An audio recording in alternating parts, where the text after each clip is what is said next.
So, Freedom Planet, one of my favorite indie titles that I played and definitely a love letter to the era that got me into gaming. Freedom Planet took me back to the days of the Sega Genesis and the Sega Saturn with its gameplay mechanics and aesthetic. This one game I feel like is very overlooked by many players and definitely a game I would love to highlight on my channel. So let's get into it. So Freedom Planet was developed by a small team named GalaxyTrail and was originally going to be a Sonic fan project, but eventually this evolved into its own thing. Once GalaxyTrail found their footing with an original project, many of the characters were repurposed and the story was created. Freedom Planet was originally released on the PC back in 2014, but eventually found a console home with the Nintendo Wii U, and that's where I played the game for the first time.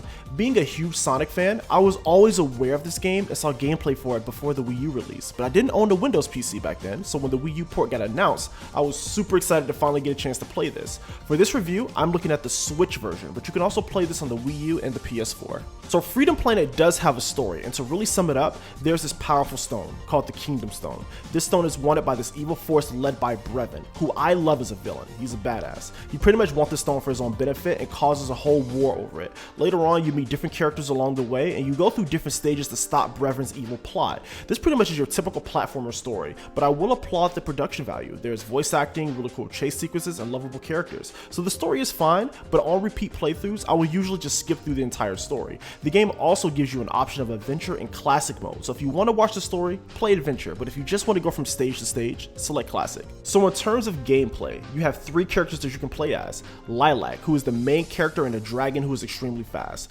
Carol, who's a wildcat and more of a power character. She has many melee-based attacks and rides a cool motorcycle. And finally, Mila, who is slower and has a very unique attack set. She can also float, which makes platforming much easier. Throughout my playthrough, I use Lilac. She's the fastest and the most agile and made playing through these levels extremely fun. This game is no doubt inspired by Sonic the Hedgehog. You have loops, high-speed sections, and also springs.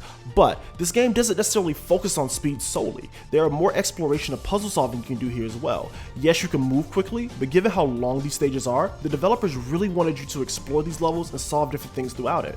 The levels themselves are really beautiful, and I love how these levels looked.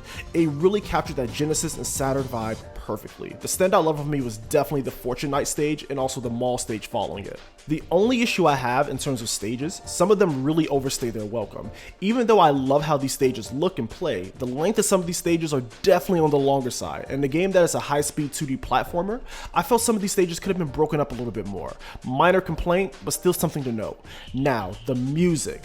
Man, the music. This game is one of the few games that made me immediately seek out the soundtrack. This soundtrack is available on Bandcamp and Steam, so definitely show GalaxyTrail some love and cop that soundtrack. It's amazing. Now, one of the highlights for me were the boss fights. The boss fights were amazing in scope and they were challenging. Some of the later bosses would definitely give you a run for your money and it can get super frustrating, but in a good way. The game doesn't feel unfair, and every time that I died, it made me correct what I was doing wrong. The only issue I found with the boss fights was the frame drops with certain bosses.